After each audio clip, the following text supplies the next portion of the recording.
don't start a business because they're like, oh man, look at all these things I got to do. I'm overwhelmed. They say I'm overwhelmed.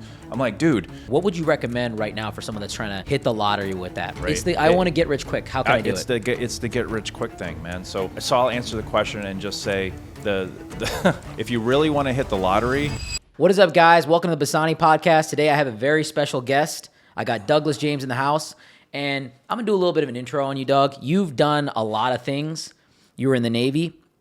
You now do a lot of different things in crypto. You said you're in real estate. You're also very well known for your lead generation and your marketing plans. You basically have consulted for a lot of companies, a lot of people. I guess I'll let you introduce yourself and fill in the gaps a little bit. But before I do that, I really like your story because you come from a very similar place like me where, you know, your childhood had a lot of crazy stuff that happened, and I want to go into that later. But tell me a little bit about what you do. Yeah, man, Sumi, it's a pleasure to be here at your place, man. Sick studio you got set up. It's always great to be in Miami and meet cool people like yourself. Yeah, man, so right now I focus mainly on software. So I've been in the industry for 11 years, right? You hit on a few things I did. I got started off my journey by, doing lead generation, running ads, helping people get more customers and clients through social media and Google.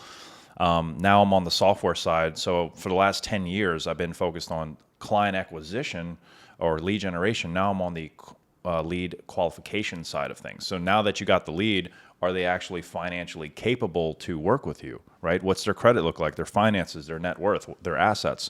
So that's what I focus on now. And I got into this industry mainly because I didn't want to be in the Navy for 20, 30 years, right? So I was a Navy corpsman for 10 years. And, I found digital marketing. Here I am sitting here with you. So I want to touch base on your childhood because I love your story, and I've watched a lot of your podcasts. When you were younger, you had a lot of difficulty in your household. Can you talk about that for a little bit? Yeah, man. So it's crazy. I grew up in New Orleans, Louisiana. Mother, father. My mom was a respiratory therapist. She worked 12-hour nights for decades to take care of me and my sister. I have one sibling. And my father was kind of like a trades guy. He just did odd jobs to try to, bring money to the table. But he was, a pretty troubled individual who I actually love dearly and I've made amends with. But he's done a lot of things that me and my sister had to, endure at a really, really young age that any child should never go through, right? I have two daughters right now, a 5.5 and 2-year-old. And we experienced things, oh man. I'm getting better at telling the story without crying, so I'm like holding it back a little bit because it's like traumatic. I've gone through a lot of therapy, but like, we saw physical, verbal abuse in the house, right? My dad, abused drugs and alcohol, and he ran around with strippers, was not loyal to my mom. And it was just, I saw a lot of things. I saw him rob people. I saw him do a lot of things that no kid should ever do.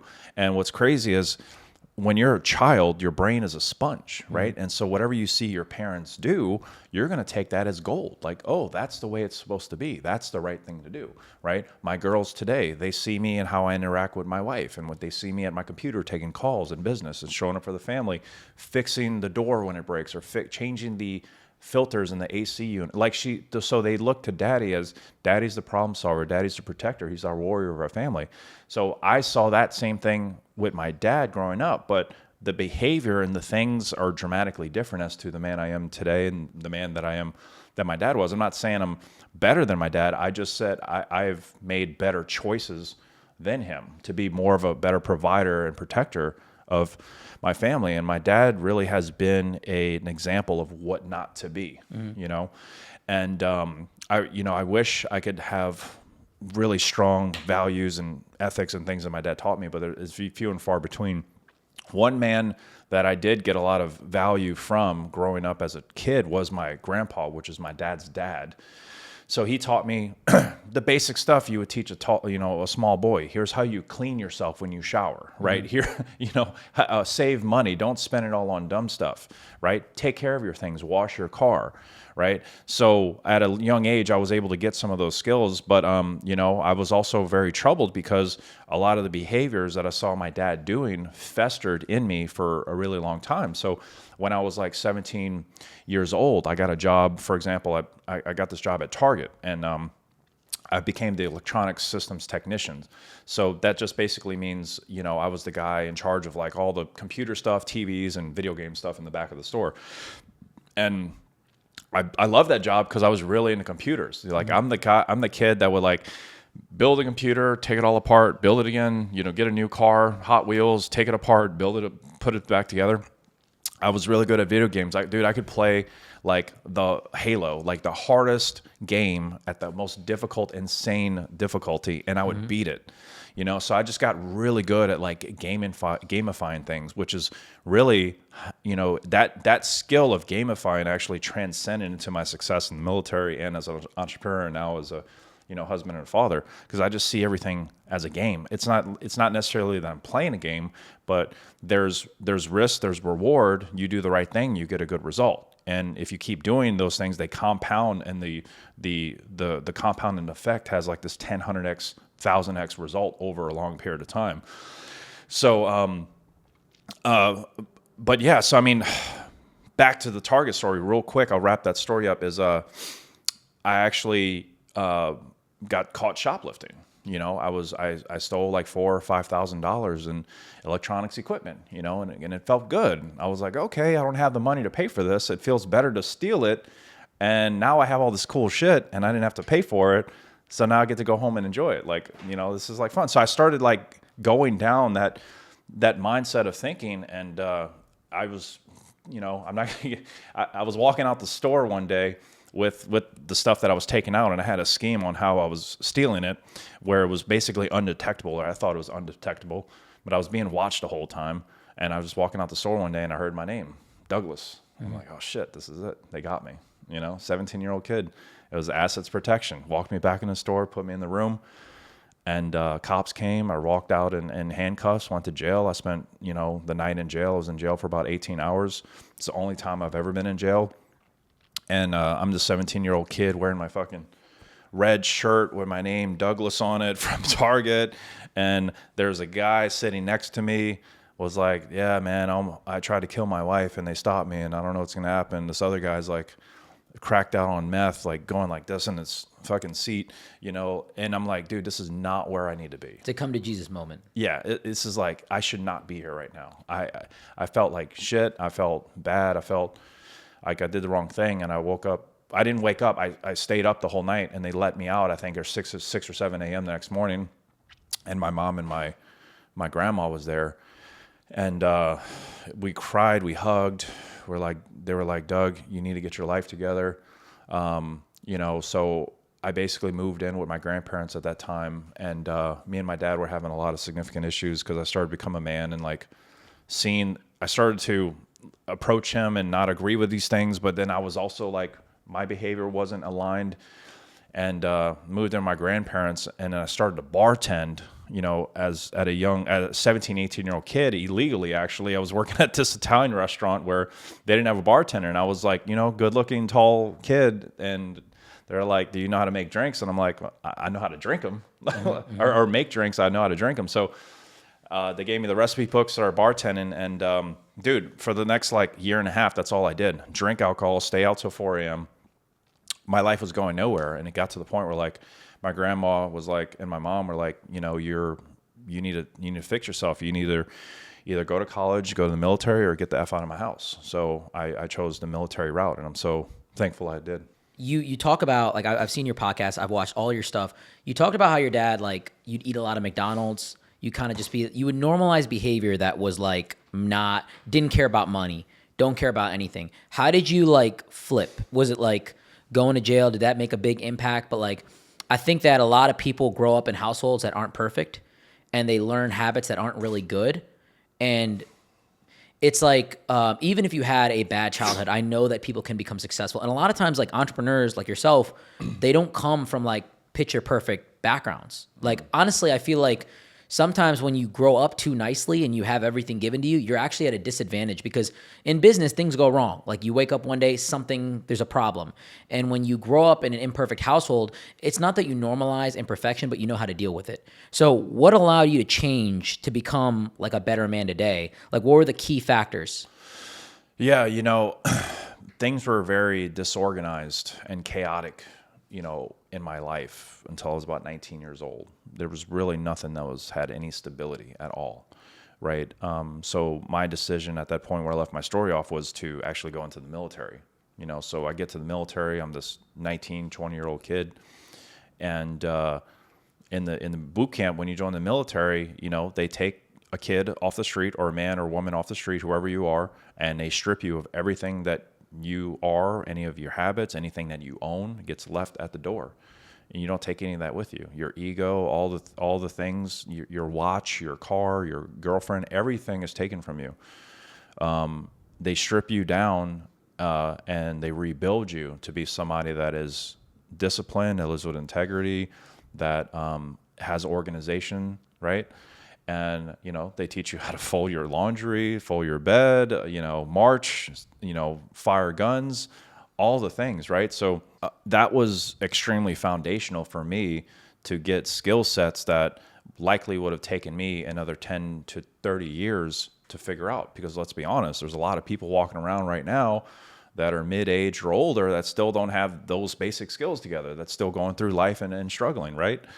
So I was fortunate enough to join the military and acquire those skills. And then through my time in the military, I've been very fortunate to have leaders and people that were above me that were directing and overseeing me, and being somewhat of like a big father figure, or older uncle, to kind of guide me through my career and help me make better decisions. And most people in the military, or even most people in corporate, unfortunately don't get great leadership, right? Because we're all built for, we're all selfish. At our core, we care about us, like what's in it for us, right? Are we going to get enough sleep?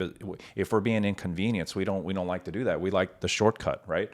So when you're trying to build a company, or have a team and have success, it's not necessarily about you. It's about other people, right? So during my whole military career, the reason why I had so much success at such a fast rate, just to give you an idea, by 25, 26 years old, I had made the rank of E6, which is kind of like a higher ranking supervisory. I could be in charge of literally hundreds or even thousands of people with that type of rank, right? And I did it in 5 years when it takes the average person about 12 years to do it. So I did it in less than half the time. So I was on this super fast track in the military, and the reason why I was able to do that is because I've focused on helping other people win in their careers. My junior sailors, I'm the one that put on the events, the balls. I stayed late. I ran the physical fitness. I was in charge of the whole Navy Fitness West. Tens of thousands, I think, was under my scope. And, I brought people with me. I didn't do it alone. I brought people with me. So if I ever did anything, you always saw a group of 10, 20, 30, 40 people behind me hanging out, right? And if they got a part of anything I did, they got awards, they made rank, they, got better evaluations, all the things that might sound familiar to like the corporate structure. And of course, I'm the guy basically at the top of the pyramid, so to speak. So what happened to me? I just got paid money way faster than everyone else, and that same concept of gamification, I learned, just like video games, I learned how to gamify the system in the military, because it is political. A lot of people don't like to hear that, but if you do the right things, if you know the right people, and if you're willing to put in the work and network and make connections like we do in our entrepreneur space, we were talking about some of the people that I've been hanging out here with in Miami. If you can do that, and it's not about what you know, it's about really who you know, right? Yep. That's a true statement. So I did the same thing in the military. I gamified that, made really well. And outside now, I've ran a company that had over 100 employees, right? I learned how to gamify the game of business, right? Do good for others, and it has a compounding effect long term. So that, for me, just to treat everything like if it's like, just understand a system, because a system is designed to get a certain result, right? Taxes, it's designed if you work, have a job, or have a business, it's designed to receive taxes from the taxpayer, right? You can't change that system. It's designed to make money, right? Your business and insurance, right, and things you're involved in are designed to make money. Now, the only thing you can do is change the inputs you're putting into that system to make it more efficient. Right, so you can't change the system, but you can put the better inputs. So for like taxes for business, for business owners, what do? We make $10 million in a year, or whatever it is, and we might owe, I don't know, if you live in California, fucking $5 million in taxes. Well, you go acquire, $5 million in assets that are a write-off. Boom, now you're almost paying no taxes, right? So you change the inputs into the system, just to make it a very easy example. So you just gotta, anything you're doing, the way I look at it, it's a system. It's designed to get a certain result.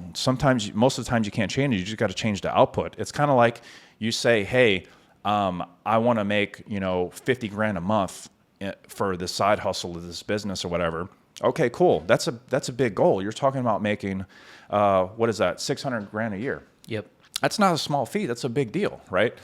All right. So what's the inputs you're putting into that system, and what is the system to begin with? If the system involves, you scrolling TikTok for 3 hours a day and watching Netflix for 4 hours a night and going to bed at 1 a.m. and waking up at noon, and just wasting your life away. Those are horrible inputs to put into a system that you're supposed to be focused to go get like a $50K a month income, right? So your inputs are diametrically opposed to the actual outcome you're trying to get. So that doesn't make any sense. So all of this stuff that I mentioned is like a lot of it's human behavior, looking inward and realizing you need to look at a mirror, not through a window. Like, right?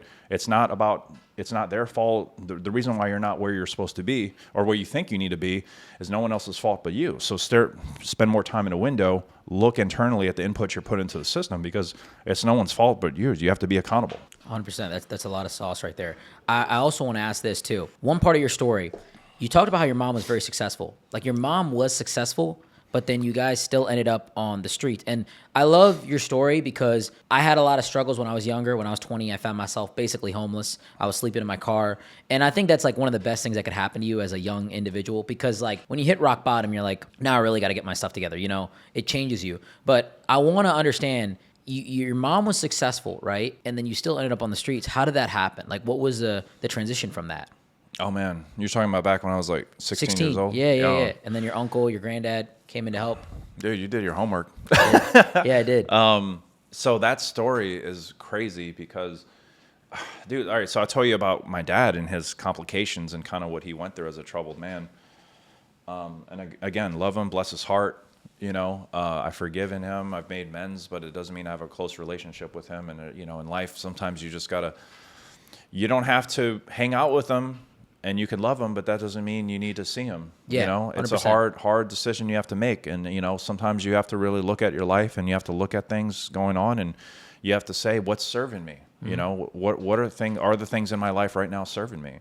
It reminds me of this lady, and just real quick, and I answer your question, but I think this is important. When I was in the military, I became a lab tech. So I started off as a corpsman. I ran around with the Marines for a little bit, and then I became a lab tech. So a little bit more exclusive, more pay, more education. More hanging out in the AC rather than in the foxholes and then in the jungle or whatever. But there was this nurse I was working with actually in San Diego at the big hospital there. And every time I would see her, man, she would talk about her son all the time. You got stuff you talk about, you're super passionate about. You might talk about your business, your kids, or whatever. And that's cool, She talked about her son, like, all the time. I'm like, man, your son sounds like super cool, Oh, he did that, he's doing that. Okay, he's saying he's going to do that. That's cool. So I went up to her one day. I was like, dude, I want to know more about, like, your son. You talk about him so much. You love him. Like, what's the real backstory? Like, how was he as a child? And, like, what is he doing today?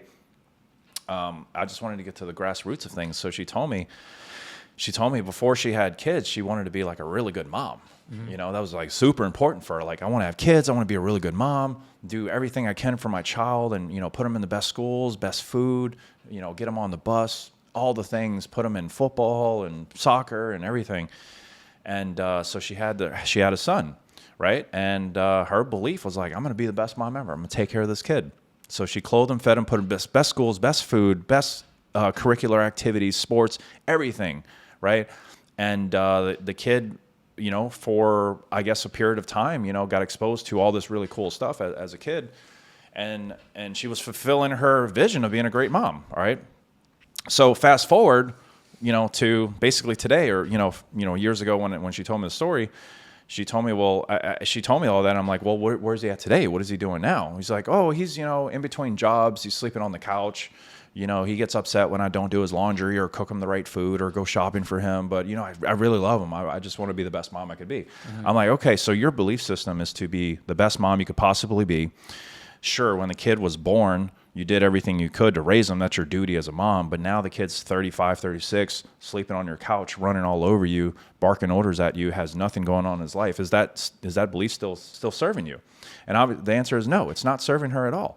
So it's a reminder of you have to be really careful of your beliefs. Your beliefs are a choice. You choose to believe what you believe. They could either be serving you or taken away from you. And sometimes they can start off being great. Of course, mom, take care of your kid, raise them. But if the kid's 35, 36, cursing you out and not going to get a pack of smokes for you, living on your couch, that might be a problem, right? Consider what type of, life that you want. But to each their own. I'm not here to judge. Maybe a little bit. I'm here to judge a little bit. We all judge a little bit. It's a little bit of a joke. We do judge a little bit, even though we say you don't want to judge. We subconsciously do sometimes, right? Your mom was making good money, and you still ended up on the streets. And I think the missing factor is, how did your dad steer the finances? How did that happen? Yeah. So, dude, my mom did everything, dude, to take care of us. And despite all of her hard work, my dad, he was very troubled, and he had a gambling addiction too. Dude, he had all the things. Yeah. You think about all the things you could have a problem with money, with marriage, with their kids, everything, dude, with people in general. So he racked up over $100,000 in credit card debt. Mm-hmm. And we couldn't keep up with our bills. We were being kicked out of our house, blah, blah, blah, blah, blah, everything. And then my mom had to make the hard decision with my dad to file bankruptcy. Yeah, it's tough. Yeah. So we were put on the street. Basically, we were homeless. There was a whole day we were actually living in our car, 2 days, I believe, living out of a car, living out of a hotel. And then my uncle, my dad's brother, stepped in and put basically 3 months. I think he paid 3 months on a rental property. Right. So we got into a house, and I think he even paid to help, gave us money to just create a little bit more of a cushion, because my mom was still working. She was still having to work and provide, and maybe making $4 to $6K a month, something around there. I don't remember what it was. That's a good amount of money back then.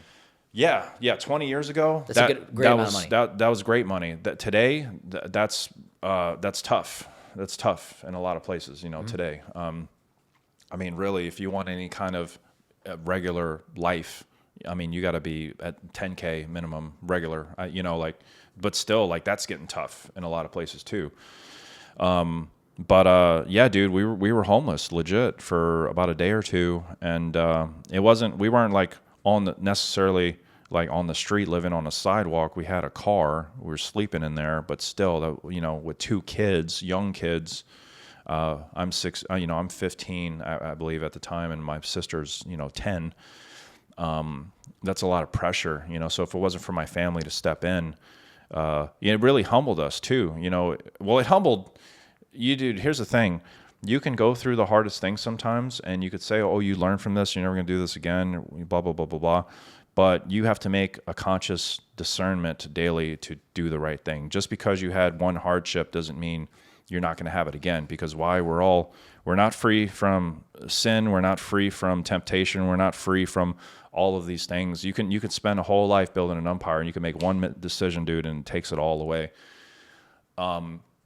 So I think a constant reminder, I think that's why doing podcasts like this, you go to speaking events, conferences, get a mentor, listen to someone that's speaking some kind of wisdom, because either that or, if you're religious or you read your Bible or whatever the case is, constantly seek wisdom to remind you of these things, because your human mind is literally built for survival, right? I learned this from my mentor, Dr. Jeff Spencer. He was like, a gold Olympian. He trained 40 goals. He trained Lance Armstrong through like all 9 Tour de France's.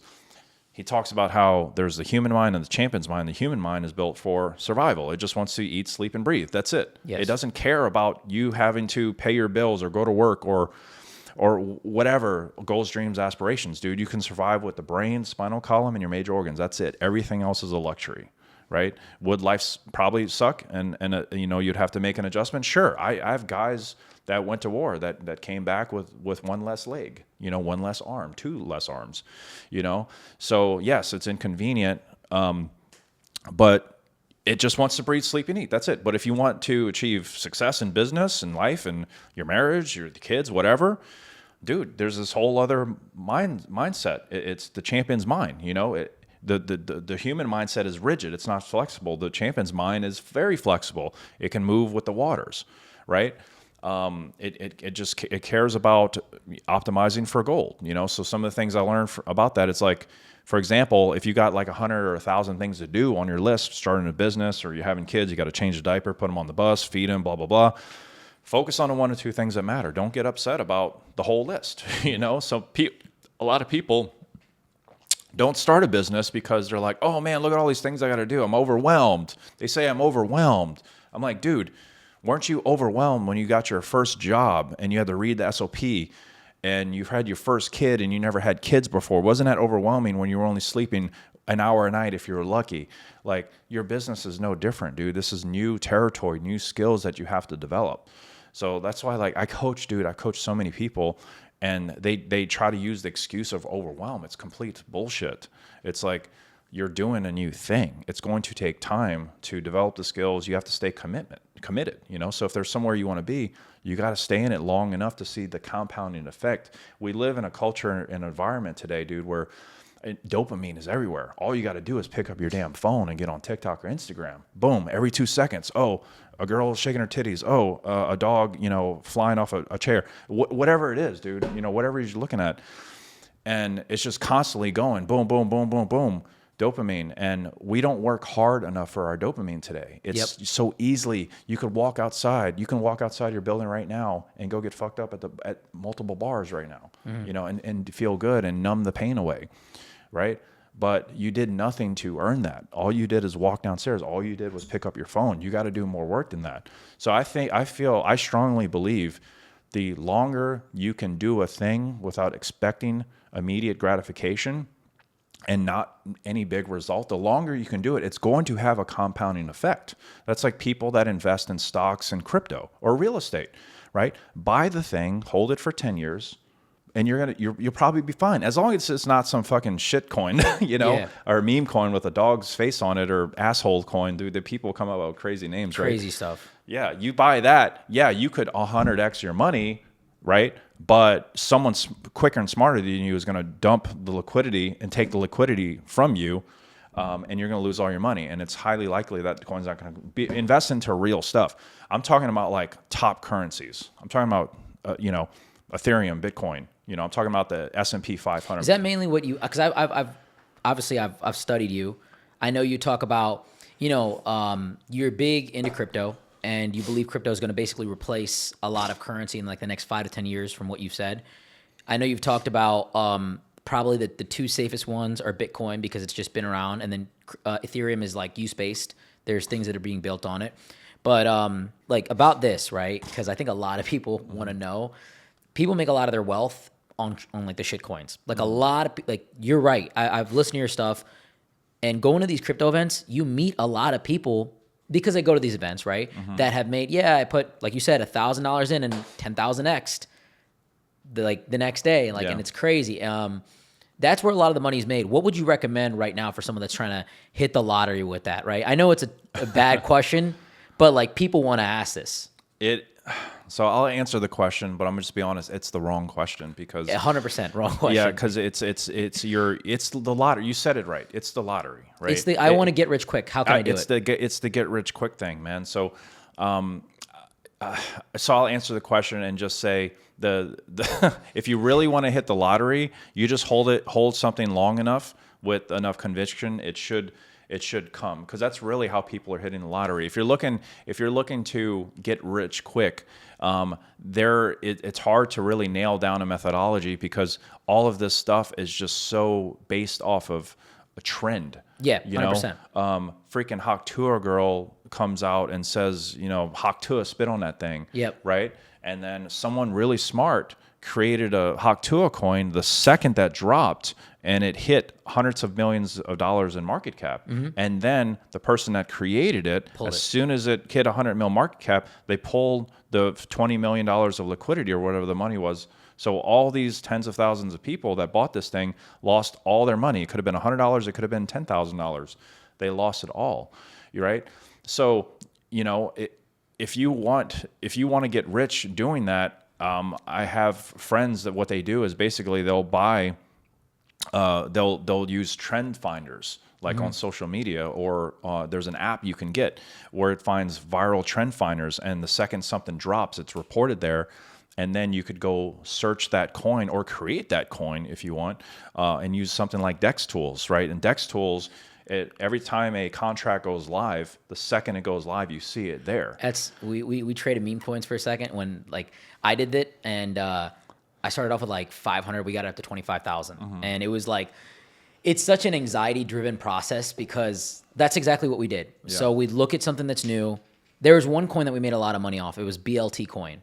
So it was off of a meme, and I remember that one. It was it was a meme, and he's like, we're gonna change the I to an L, and we're like, dude, there's got to be a coin that has this, and it had it, and you basically just have to stay in it in the beginning and not get pulled. Yeah. And there's so many coins that I was up 3,000-4,000 rugged. I'm like, oh God, and I was I was upset, but I wasn't that upset, because I started off with really nothing, But everyone asked me this, right? I do a lot of options trading. I trade options. I don't do a lot of crypto. I have crypto, and I've held it. I'm a buy hold. I've had my Bitcoin forever. I've had Ethereum. I had Solana, and I've been through the ups and downs where I bought in low enough where it doesn't really affect me, even when it's going down right now. But everyone asked me what's the coin? What's the Yeah. What do I buy right now to become a millionaire? Exactly. Yeah. That's the wrong question. What would you say to that? I have a strong conviction play that I'm in right now, and if you look at it, it might, per the chart, look like a meme coin, but I know that there's 8 and 9 figure brands positioning their companies to use it as their utility on the back end. So I know in the next 12 months, likely, that coin that looks like a rug or a meme coin is going to have a market cap valuation of, it could be as big as a Tesla, just because I know what's going on the back end, right? So those are the type of plays that you really need to look at. You need to study teams. You need to study technology. I think anything involving AI, Web3, anything in maybe music industry, so this coin that I'm talking about, one of the companies that's building on it right now is called Avanti 3. Avanti is going to basically be the number one platform for A-list musicians to go release their music and albums and concert tickets and merchandise on, right? Kanye, all these big guys. The first rapper was WizKid, who's got 30 million followers. He's the number one rapper from Africa. Who knew? I didn't know. And he's in partnership with them. So, and pay attention to what they're doing. So for example, Avanti, you go in, you create an account with your email address like you would for Facebook or any place. And then you just connect your bank account. And if you want to attend someone's concert, buy a ticket, join their live stream, buy their merchandise, you just transfer, $1,000 from your bank account to Avanti, and then they just exchanges for these credits. And when they do the credit exchange, that's a blockchain transaction. So you move fiat, put it on the blockchain. Now you have crypto, and the platform supports just a couple currencies. It's like Bitcoin, Ethereum, and the one that I have a strong conviction play in. So for example, and that's just one company. So for example, that's the type of utility that you're looking for, something where it's going to bring mass adoption. It's going to bring millions and 10 millions. So you're of people. saying strictly utility-based coins? If you really want to make money, that's it. I'm not the meme coin guy. So here's my meme coin story. You ready for it? Yeah. All right. So here's my meme coin story. 2020. I bought my first Bitcoin back in 2017, around 4K, and then it dipped to 17, and then I bought a lot more 2020 when it dipped back to 3 when people got scared because of COVID. So 2021 rolls around, and it was around, I don't know, April-ish, but I started to pay a little bit more attention to the markets and what, technology and, Twitter and all of that, and what was coming out.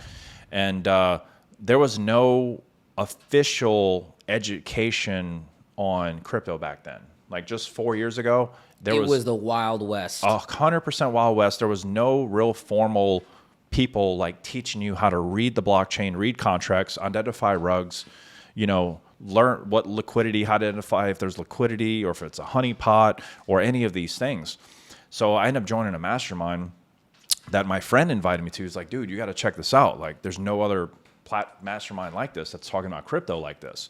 So I joined, and I had already started to buy like some meme coins, and the first coin that I ever got into was like SafeMoon. If you remember SafeMoon. Yes, I do. Yes. Yeah, dude. So I turned like... I was here in Miami at those crypto conferences like a lot in 2020. And yeah, keep going. Yeah, dude. So I literally turned $100 into like 10 grand after, in like a couple days because it just took off. People were watching this like... Yeah. And I sold it. I sold it. I'm like, shit, dude, I just 100x my money. That's insane. So I started to buy like other meme coins that kept coming out. And for some reason back then, I don't think like doing the honeypots or any of the other things, it was like the dev would like create the coin and just rug, but the liquidity was there. So if you were fast enough, you can get in and out and make a profit. Yep. That's how it was in the beginning. Now you can buy some shit and you can't even sell because they've taken all the liquidity. You can't even sell the damn thing. So dude, I started buying tokens at like dropping like 1K, turning into 10K like overnight. Boom, boom, boom, boom. I turned $100 literally into over 500K in just a couple months doing that, and not even spending that much time doing it, dude. Because I'm also running a company that's scaling up to 9 figures. Yeah. At the time.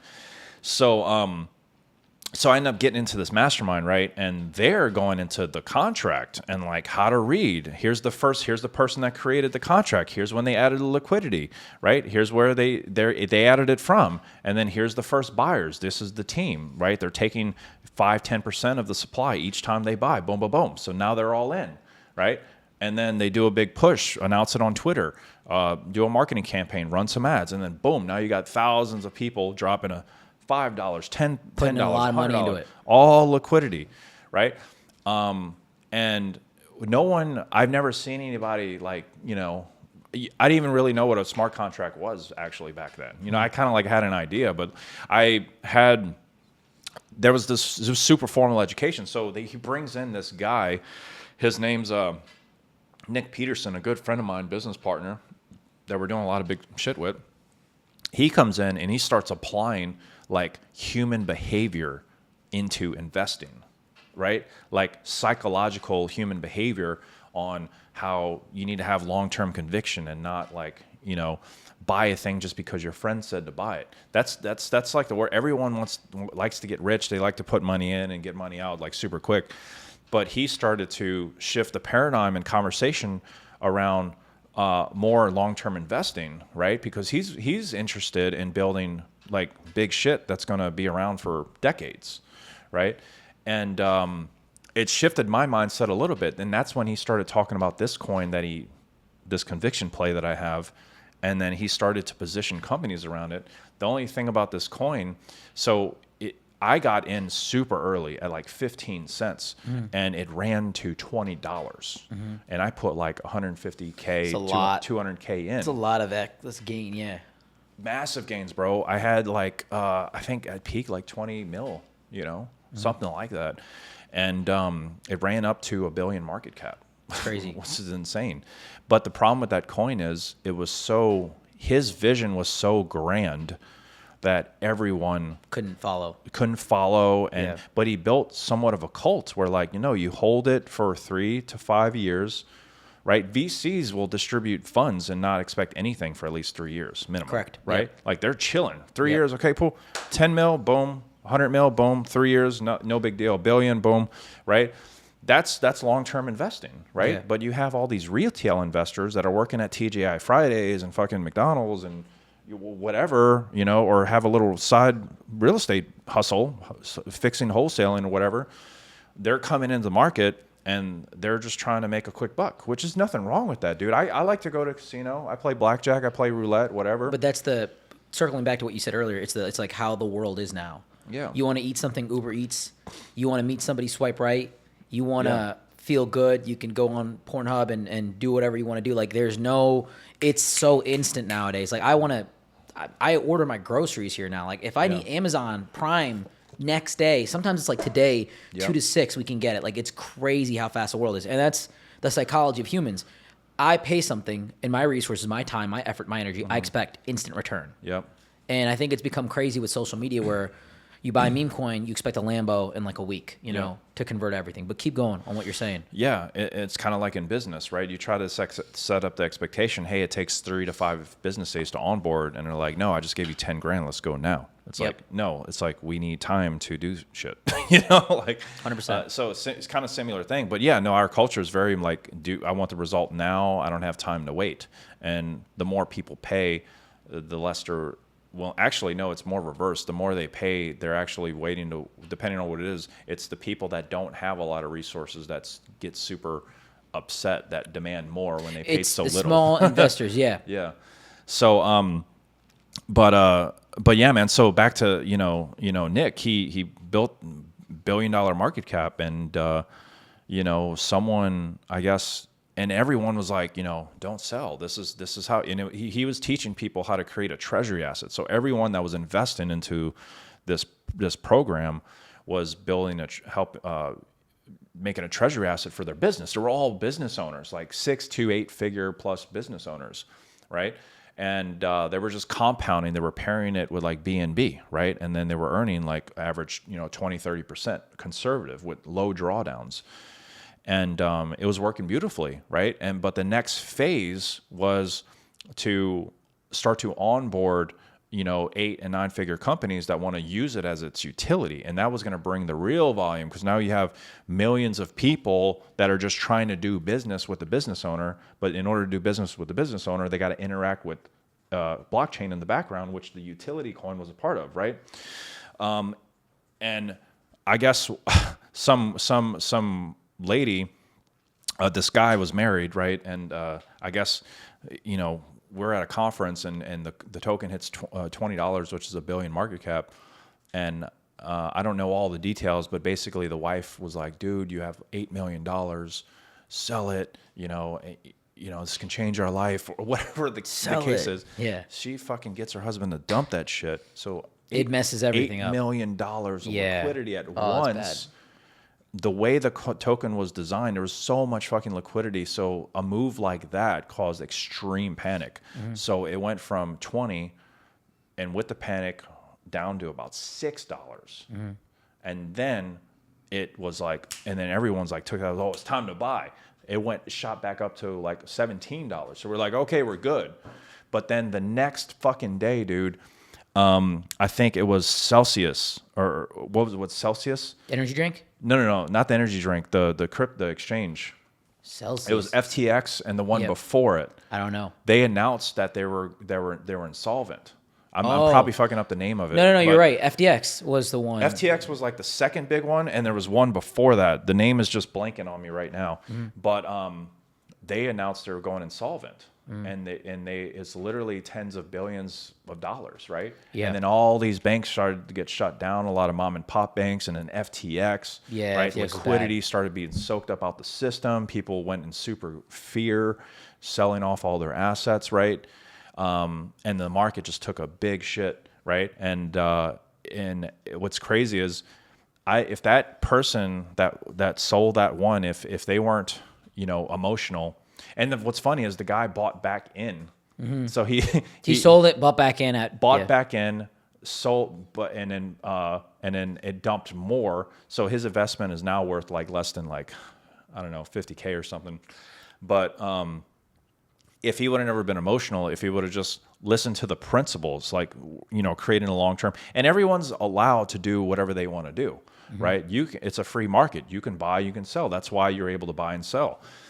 But he was trying to create something where people had a treasury where they can compound their money at 20, 30% and then take the earnings as a paycheck. That way it doesn't impact the chart, right? Take the earnings as a paycheck.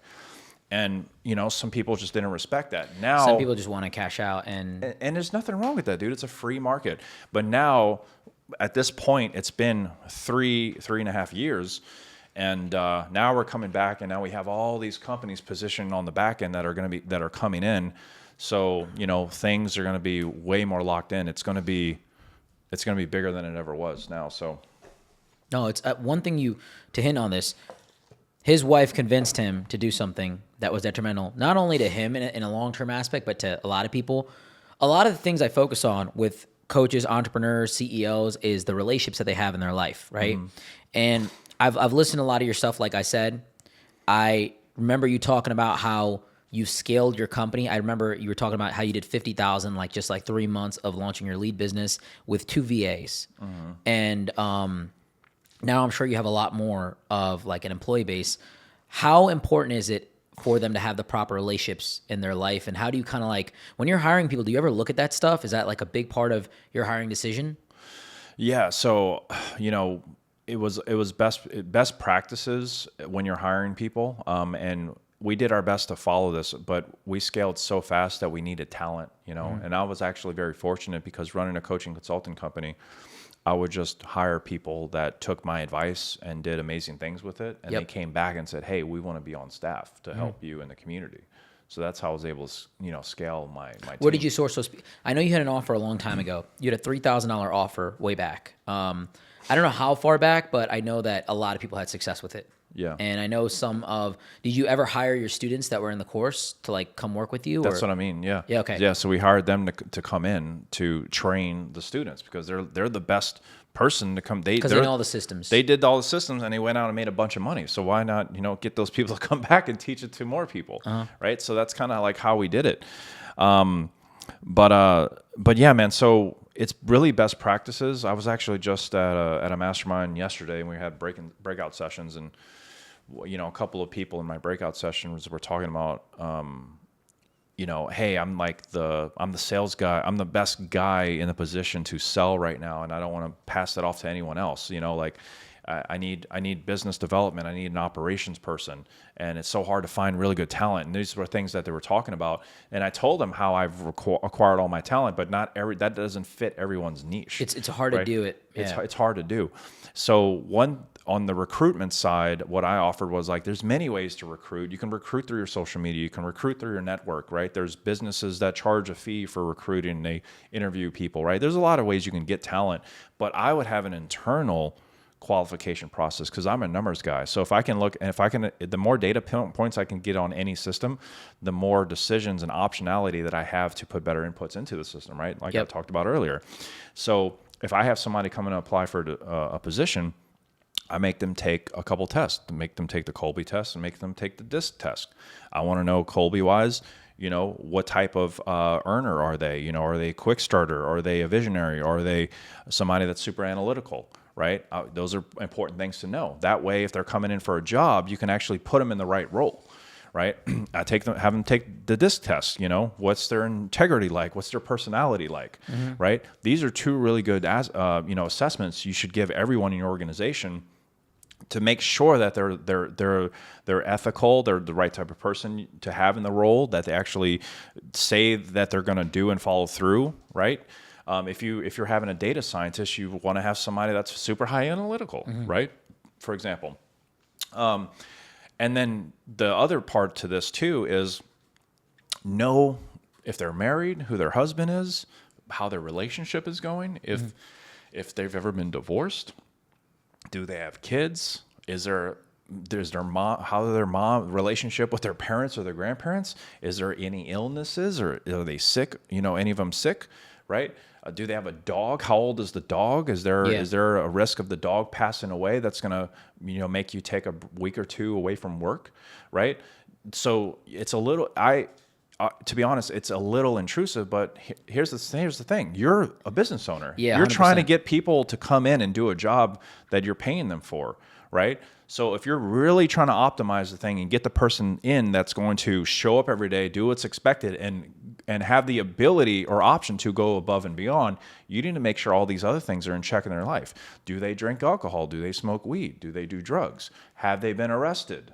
Right? What's the risk of them stealing from my company? How many friends do we have that are in lawsuits with bad business partners? You know, it's funny. I think that a lot of people look at like a background test and I feel like that's more intrusive sometimes than asking people about like their relationships.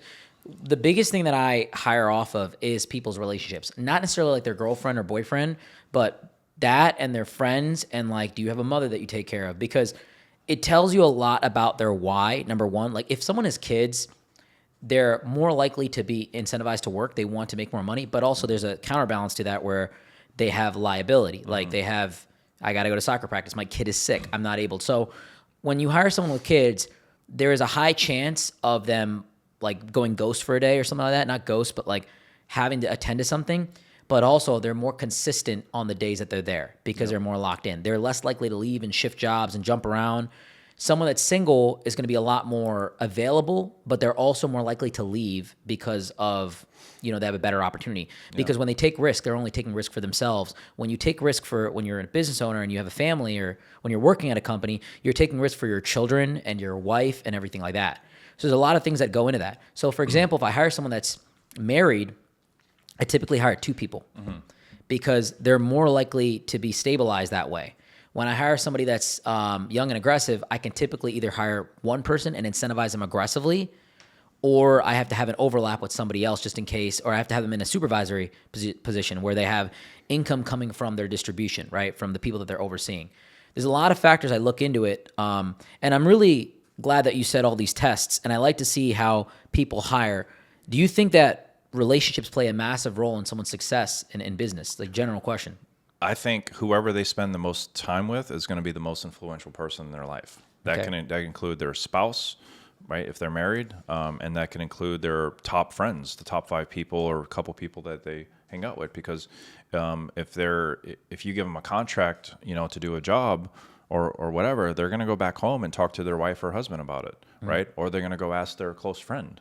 Right? So those relationships and who that individual is, it plays a massive role. It's like when I coach people or, that are trying to start a business or, or scaling their business and they're trying to get advice. For example, like this guy came to me one time early on that I was mentoring, and it cost at the time, I was going to charge him, $5,000 for this program long time ago.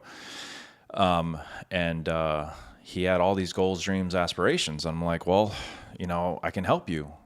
Or to be honest, you don't have to work with me. Like, this is just, you have 2 options to work with me or not. And I'm not going to twist your arm because I have a lot of other people that are willing to pay me. But, you can go watch my YouTube video. You can go on Instagram. I post a lot of videos. You're welcome to watch those if you don't want to pay.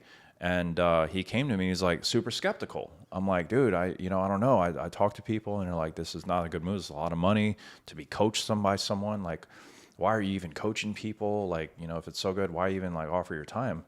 I'm like, dude, the whole reason why I have success is because I've helped so many other people win, right? And why did Jim Rohn work with Tony Robbins, or have Tony Robbins have Jim Rohn to be his coach? Michael Jordan, he had coaches. Everyone has a coach. You have a coach. We have mentors, right? Because if there's somewhere you want to be, you got to go hang around people that are doing it at a high level. It accelerates the learning. It accelerates the learning, and also, to be respectful, pay them because they've obviously proven to be where they're at. What are you going to do? Go buy him lunch? Dude, that $30 lunch is not going to change that man's life. In that hour sitting there with lunch, he could probably go make $10,000. The theoretical thing is, whenever you enter a business, you technically have a coach with your manager. But whenever you're starting self-sufficient businesses, you have no manager, and that's where a coach comes into play. So your coach is like indirectly your boss. Because if you were to work at any organization, you have a coach because they're taking a percentage of your income by default, right? I make money when you make money, or the corporation pays us through some hierarchy-based system. Yep. But when people try to start like a marketing agency, I want my own marketing agency. I'm the fucking guy. My name is on the door. you can do it by yourself in theory, and it takes a lot longer, or you can just scale quicker.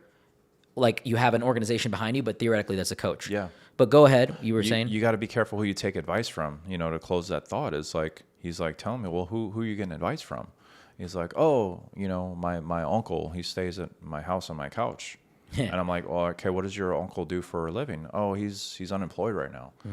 Okay, so you're telling me that your unemployed uncle that's sleeping on your couch is giving you advice on starting a business, and like how is he qualified to give that advice to you?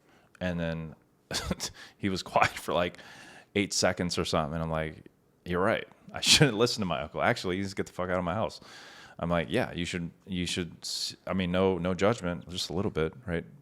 You should see what's up with that. But if here's what I've done. If you want to work with me, here's the people that I've helped. This is what I can do for you. So you got to be very careful you get advice from too. And also the gurus that you follow on the internet, be careful with those, right? Because they might just rent the Lambo and get in front of it and say how they make all this money. What are some ways to avoid the scams? Because this is I'm in Miami. You're a balcony boy. Yeah, I am. Yeah, and you see a lot of guys. One of the biggest things I preach is living below your means. It's one of the biggest things that's helped me become successful. Yeah. And not overindulging, not over splurging.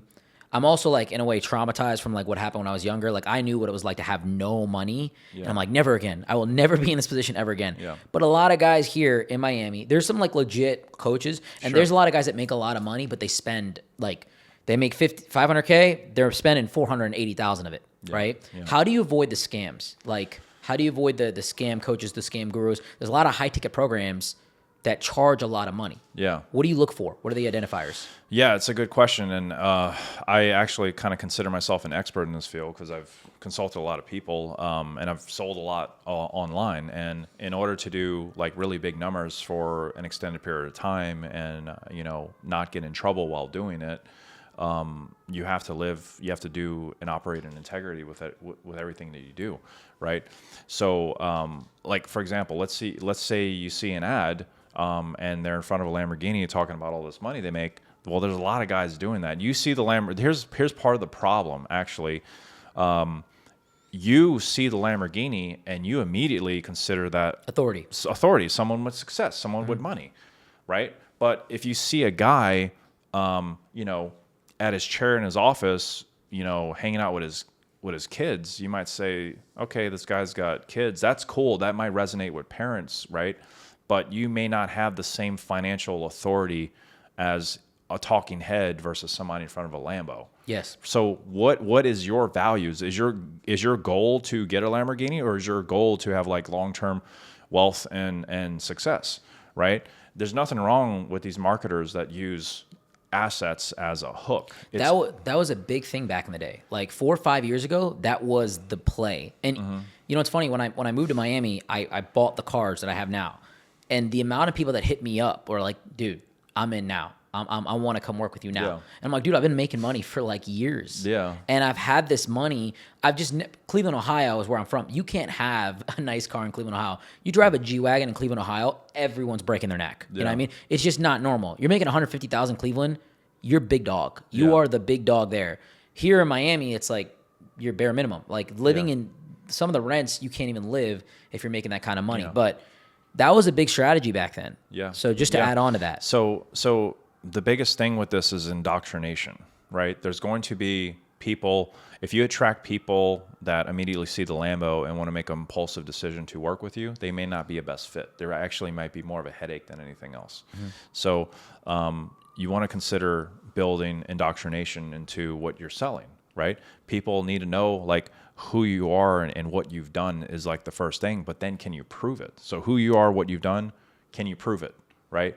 Proving it by showing, I don't know, it could be showing assets. It could be showing properties. It testimonials maybe? Yeah, and it could be testimonials as well. But you have to be very careful with like income claims on the stuff that you sell. So you may not want to have testimonials where people are saying, I made X, Y, Z. You want to maybe So let's dive into this for a second, because I know, let's talk about the income for a second, right? A lot of like e-commerce, right? I'll just hit on this one because I know it's a very easy one. I've seen people screenshot, this is what I'm doing, $30 million, $20 million, whatever it may be. And it's like, they're crazy numbers, right? even in our business in insurance, like I make multiple 7 figures a month. Like, right. I don't net that though. It's gross. And in the insurance business, in the finance business, our percentages gains are 1%. Yeah. Like we make 1 to 2.5% on what we do. And that's in that business hyper, like specifically, like most businesses that you have a restaurant, you're typically taking 20, 30% of your gross, right? Yeah. You're typically doing that.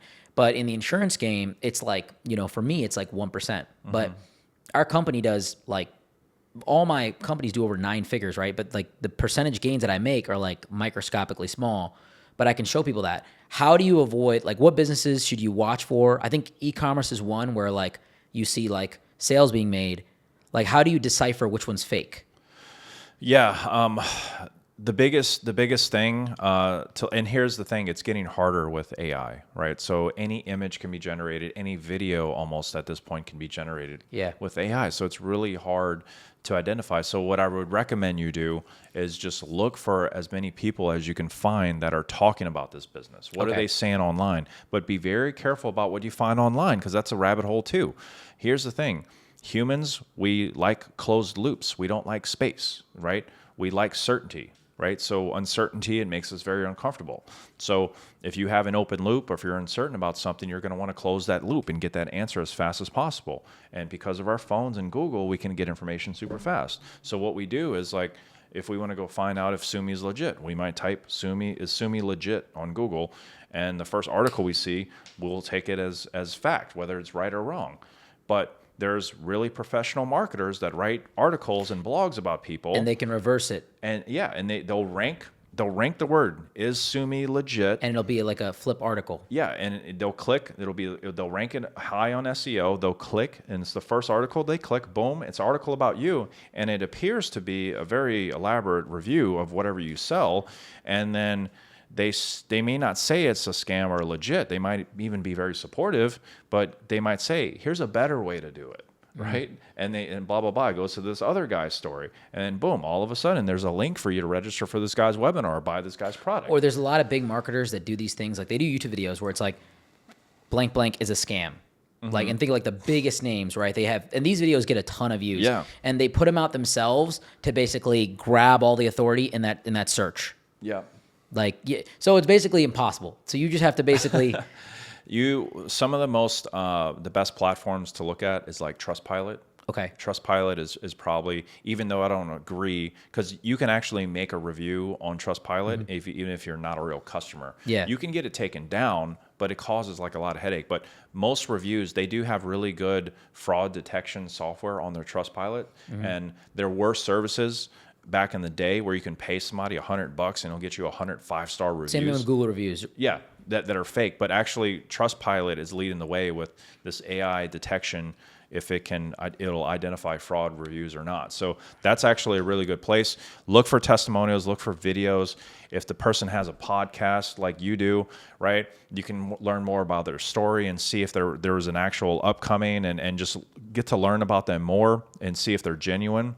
I think that's a good way, because I always say, like, if someone's putting out a ton of content, okay, look, like if you have a coach or influencer or whatever, they're selling a program, look at their free content and analyze it, because it's probably going to give you a lot of like what the course is going to be about. Really, if you're buying a course, you're getting access to the person.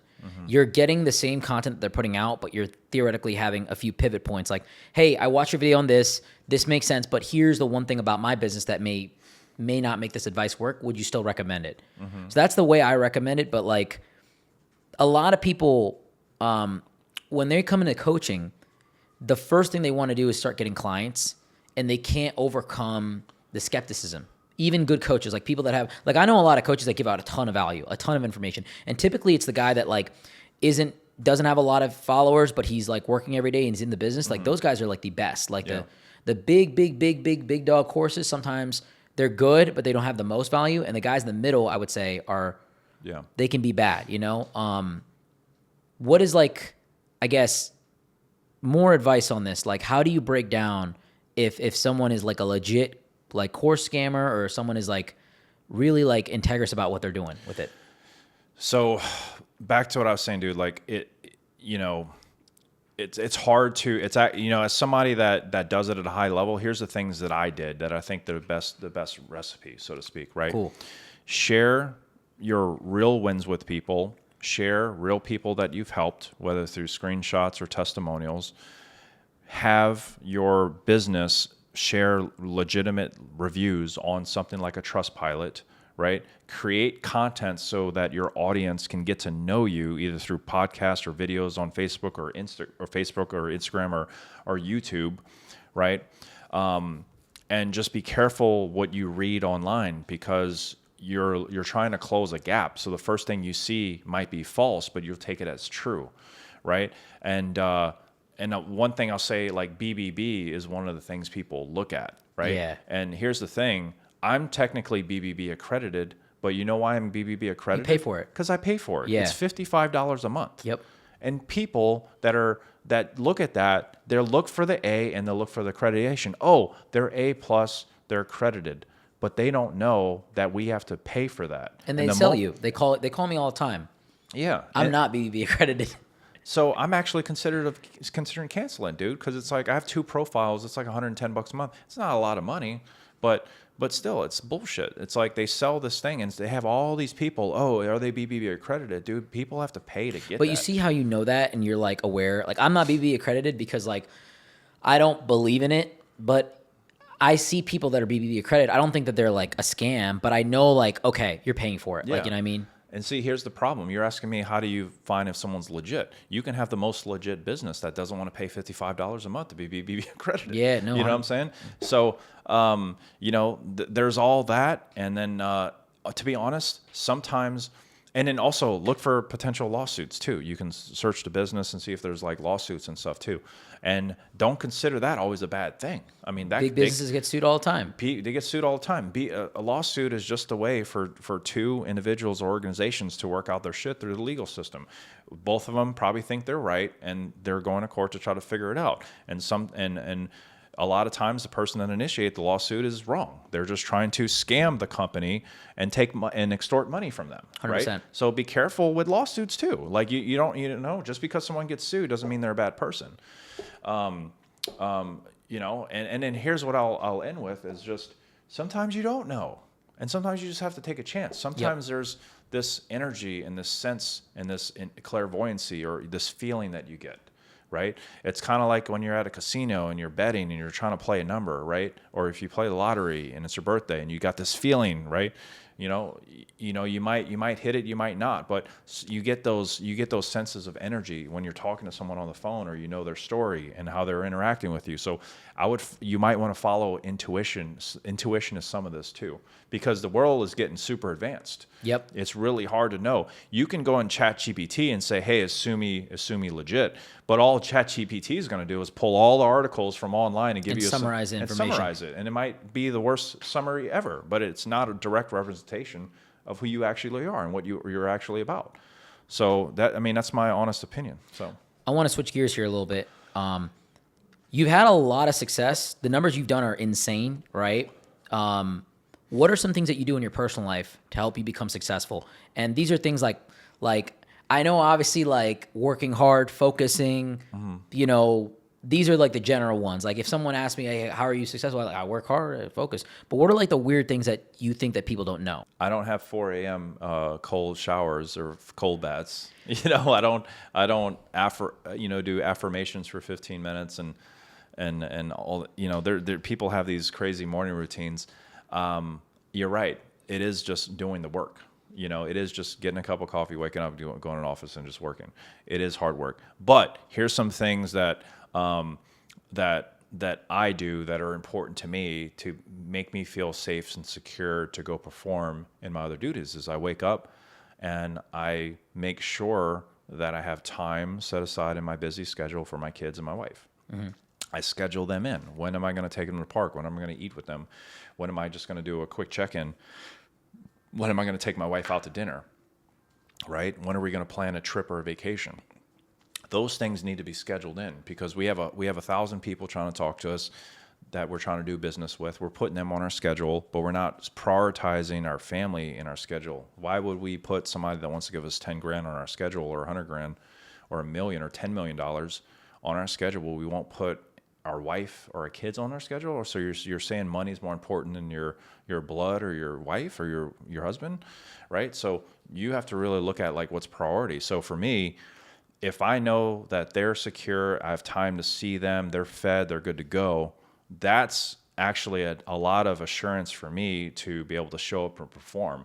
And I'm not perfect at that, but that's why I have a partner and a wife that's able to fill the gaps and make sure the household is put together so that I could be in my office doing what I got to do or travel and do what I got to do, right? So I think that the home life is a big thing. Even if you're a single guy, you have a home here, right? You may not be married yourself right now, but there's a lot of guys that are single, but their life is just like chaotic and shit and disorganized and functional, and their toilet might look legit like shit, right? And their bed might be unmade, right? I'm not saying you here, but I'm just saying like, their life may not be in order.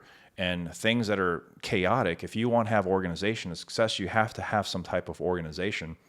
And you could tell a lot about someone's house and how they show up. Like when I walked in your house, it's a beautiful place. It's clean. It's squared away. I open up the fridge. You got 7 different types of waters, all organized, right? So people like that, like military background, I can tell like who's been in the military as well just by looking at their life and how they structure their day and their schedules. So those are things that I think are key.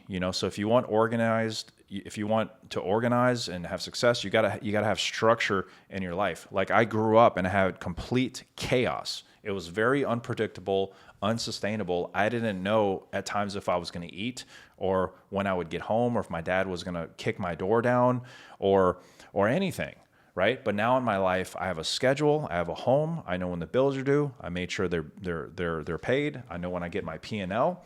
I have my KPIs on my P&L and my marketing.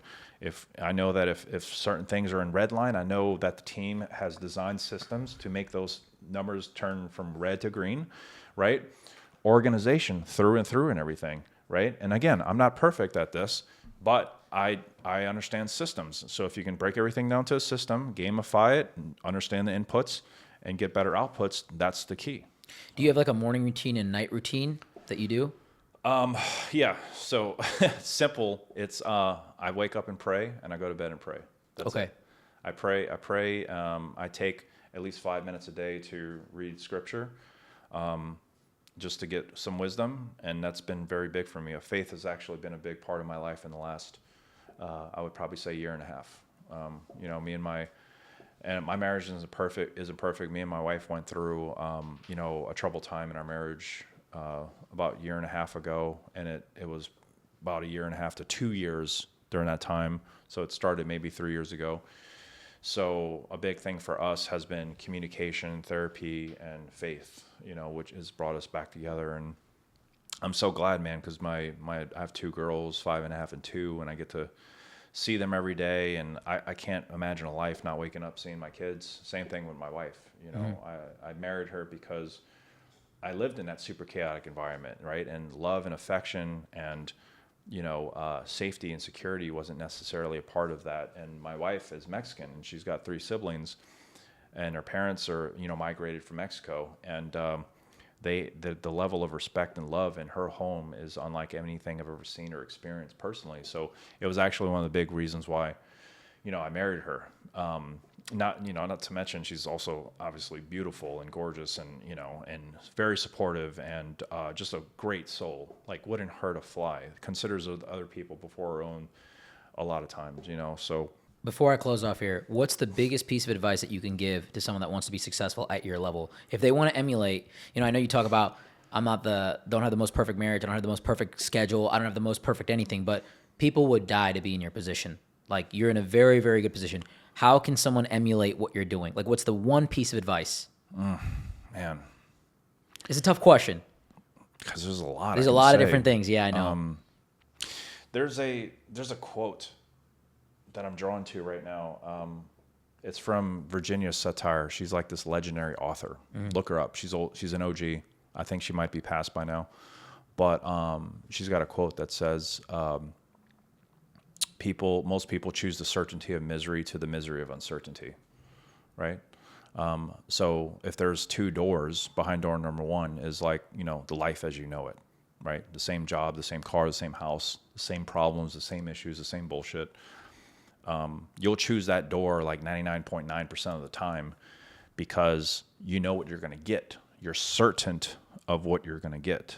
You might be miserable.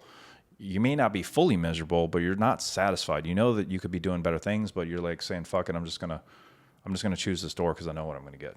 Because the option door number two scares the shit out of you. Door number two is the misery of uncertainty. We don't know what's behind that door, right? I said earlier, we're all humans. We all like certainty. We all like closed loops. When we have a loop halfway open, we want to fill it and close it, right? So, but behind door number two, man, it's everything that you could possibly want in life. I've been able to be mentored and coached and have dinner and talk to and hang out with some of the most influential people in our space, or I would even consider, the world. People that are philanthropists, billionaires, the whole nine. And I actually ask them the question every time, and how important is it to you? Door number one, door number two, and I tell them the quote. And they're just like, a lot of times they'll say, man, I've never been asked it in this way. What a great analogy. Because they always obviously choose door number two, because a lot, for example, Damon John, I asked him the question. He's like, dude, door number one for me was driving a taxi in New York, right? Worrying if I was going to be able to pay my bills, make enough money, or if I was going to get stabbed in the neck by some psycho heroin addict, that's trying to get a lift to go pick up drugs, Door number two was for me to start FUBU, which he built into, $1 billion plus clothing brand. And now he's doing incredible incredible things. So if you have goals, dreams, aspirations, goals for yourself, for your family, whatever it is you want, you have to choose door number two, and you have to continue to choose that door every single day, because like I said earlier, human mind is geared for what? Survival, right? So it's going to tell you every reason why you shouldn't go through door number two, because door number one is that comfort, that security, it's the thing that you already have, but your human mind just cares about, again, eating, sleeping, breathing. So if there's things that you want, you have to go outside that, consider that champion's mind, and choose that door number two. And you have to do it daily, because your human mindset, which is rigid, doesn't shut off. It's 24/7, 365. As long as you're breathing, it's going to tell you every reason why you shouldn't do something. It's going to make you fearful. It's going to hold you back, right? So my advice to anyone listening is always consider and look at every life decision as a door number one or door number two, and just understand that, yes, there are benefits and cons to door number one, but the benefits versus the cons, the risk reward factor is way greater behind door number two, right? You're going to get more of what you're getting in door number one, but door number two is going to be a whole other life with new opportunities that that are far more greater than you can even imagine. For a quick story on this, real fast story, and I know we got to wrap up, but one of my students that I coached in my program, he came in, he learned how to do lead gen for businesses, started making money. I think he scaled to about $50K a month in a pretty short amount of time. He was actually ex-Navy. He came to me and he's like, dude, making money from the internet virtually is cool, but can I do in-person stuff? I'm like, dude, 100%. You can go to conferences, go to events, do podcasts, whatever. That's what I do, right? I don't just do virtual stuff. I don't just sit at home all day. I get out and do stuff. Get out your comfort zone and go meet people. And so he asked me, what do I do? I was like, well, do you have a local chamber of commerce? I'm like, yeah, I have one in my city. Well, go there and teach local businesses how to get customers from the internet. So he does a talk there. And guess who's sitting, in the audience there in that major city? It's the CMO, or chief marketing, one of the high direct marketing officers for Lowe's, which is the competitor to Home Depot. Yeah. Right? Huge company. Huge fucking, I don't even need to tell you how big Massive, they are. Yeah. And he walks up to him. He's like, hey, I want you to come in and train our sales floor at corporate for 3 months. And by the way, we're going to pay you $500K. Crazy. Boom. Just like that. So he got paid $500K, 3 months of work. It was a lot, but the reward was extreme for only 3 months of work. Most people are hustling right now to make 15K in 3 months. This dude just got paid 500K in 3 months, right? Is that going to happen every time? No, but you have to be receptive to opportunity and open yourself up and be willing to accept things as they come. If you stay closed off, closed hands don't get fed. We've heard that before, right? So that's just an example what can happen behind door number 2. So consider that in all you do. You know, there's no magic business model. There's no magic way. Yes, there's a lot of ways I can teach you to make $1 million or more. But if you don't have the foundational principles on how to show up as a human being and take risks, I can teach you how to make $1 million. You might make it, but you may not know how to keep it or repeat it. And that's going to be a waste of time for me, right? So choose door number 2, set foundation, organize your life, and be great. Awesome, man. I appreciate you being on. I appreciate you taking the time on such short notice. I had to pin you down. Douglas James on Instagram, Douglas James on YouTube. What other platforms do you have that you'd like to share with people? Yeah, if you just go to Instagram, type in Douglas James, it should be the first one with the blue check. It's at @the_Douglas James. If you want to check out my website, it's leadfi.ai, my software company I focus on today. Love to, if you want to consider that. But yeah, just look me up, and I look forward to connecting. Awesome, guys. That's a wrap. Basani Podcast, check us out. Appreciate you checking in. You guys could have been anywhere in the world, but you decided to spend some time with us. Till next time, peace.